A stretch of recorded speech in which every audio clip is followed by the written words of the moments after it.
कभी कभी रिश्तों में सबसे ऊंची आवाज चुप्पी की होती है।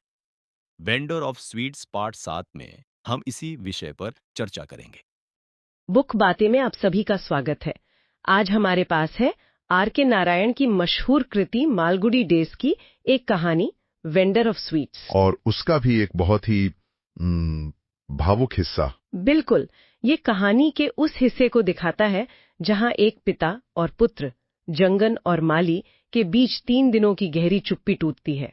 आज हम इस कहानी की परतों को खोलेंगे और समझने की कोशिश करेंगे कि कैसे कभी-कभी रिश्तों में कोई समाधान निकले बिना सिर्फ सिर्फ बात हो जाना ही सबसे बड़ी जीत बन जाती है। हाँ, और जो बात यहाँ सबसे दिलचस्प है वो ये है कि ये अंश हमें सिखाता है कि संवाद का मतलब हमेशा समाधान खोजना नहीं होता। हम्म कभी कभी इसका मतलब सिर्फ एक दूसरे के डर को सुनना और समझना होता है। तो चलिए इसे खोलते हैं।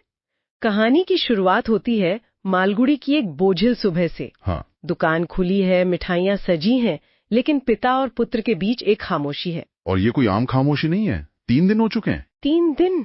हाँ, माली ये दुकान पर है, काम कर रहा है, ग्राहकों से बात कर रहा है, पर अपने पिता से नहीं। ये सन्नाटा बहुत भारी महसूस होता है। बिल्कुल, बहुत चुभने वाला। ये सन्नाटा असल में खाली नहीं है। अच्छा। मतलब ये उम्मीदों से, निराशा से और अनकहे सवालों से भरा हुआ है। हम्म जिंगन चाहता है कि उसका बेटा कुछ कहे, कुछ भी। अपनी हार, अपनी थकान। हाँ, अपनी नाराजगी, कुछ भी।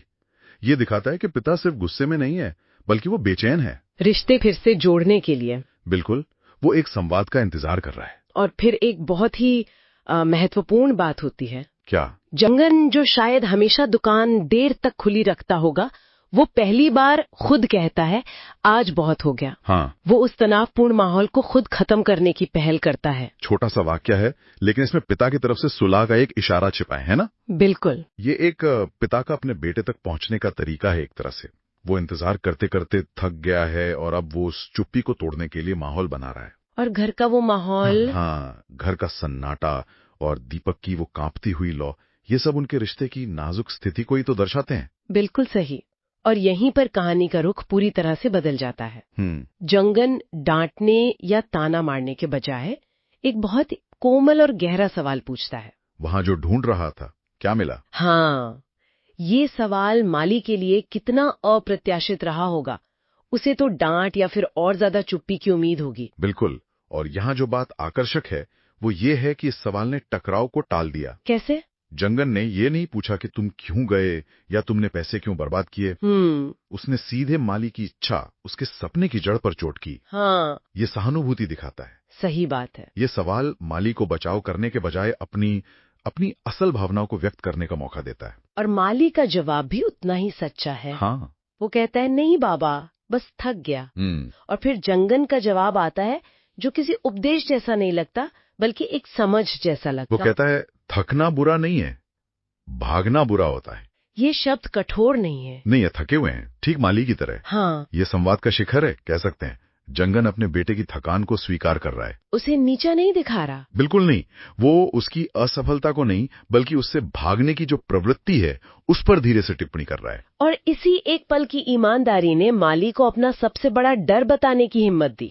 हाँ, माली कहता है, मैं कुछ बनना चाहता था, सिर्फ यहाँ बैठकर मिठाइयाँ बेचने से डरता था। और जवाब में जंगन भी अपना सबसे बड़ा डर बताता है। और मुझे डर था कि तू मुझे छोड़ के चला जाएगा। ये तो सब कुछ बदल देता है। बिल्कुल। अगर हम इसे बड़े परिप्रेक्ष्य से जोड़ें तो ये संघर्ष सिर्फ एक मिठाई की दुकान का नहीं है। अच्छा। ये परंपरा और आधुनिकता का संघर्ष है। स्थिरता और महत्वाकांक्षा के बीच का संघर्ष। एक को अपनी पहचान खोने का डर है, तो दूसरे को अपने प्रिय को खोने का डर।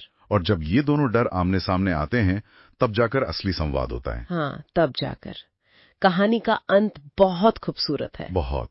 उस रात कोई समाधान नहीं निकला, कोई वादा नहीं हुआ, पर बात हो गई थी। ये सबसे जरूरी है। और फिर वो पंक्ति जो दिल में उतर जाती है। कौन सी? और कुछ रिश्तों में बात हो जाना ही सबसे बड़ी जीत होती है। बिल्कुल। और ये एक महत्वपूर्ण सवाल उठाता है, क्या हर समस्या का तत्काल समाधान जरूरी है? सोचने वाली बात है। या फिर समझ और सहानुभूति की स्थापना ही अपने आप में एक समाधान है? इस कहानी में तो यही लगता है। हाँ, इस कहानी में संवाद ही मरहम का काम करता है। मिठाइयों की दुकान बंद थी, पर दो दिल पहली बार खुले थे। की बात है। तो आज इस कहानी से हमने ये समझा कि कभी-कभी रिश्तों की जो उलझी हुई गांठें होती हैं, हाँ, उनको खोलने के लिए किसी बड़े समाधान की नहीं बल्कि एक सच्ची बातचीत की जरूरत होती है। एक ऐसी बातचीत जहां दोनों पक्ष अपनी उम्मीदों और फैसलों से ज्यादा अपने अपने डर को साझा कर सकें। बिल्कुल। और ये कहानी हमें सोचने पर मजबूर करती है कि हमारे जीवन में ऐसे कौन से रिश्ते हैं जहां एक ईमानदार संवाद की प्रतीक्षा हो रही है। सही कहा। शायद हर रिश्ते को एक ठोस नतीजे की नहीं, बस सुने जाने की जरूरत होती है। बुक बातें सुनने के लिए आपका बहुत बहुत धन्यवाद। धन्यवाद। अगर आपको हमारी ये चर्चा पसंद आई तो इसे लाइक करें और इस पर अपनी राय कमेंट्स में जरूर दें। और अपने दोस्तों के साथ शेयर करना ना भूलें। ऐसे ही और दिलचस्प कंटेंट के लिए हमारे चैनल को सब्सक्राइब करें। और हाँ, वो बेल आइकन जरूर दबाएं ताकि आपको हमारे नए एपिसोड्स की जानकारी सबसे पहले मिले। अगली बार फिर मिलेंगे एक नई कहानी और उसकी गहरी परतों के साथ।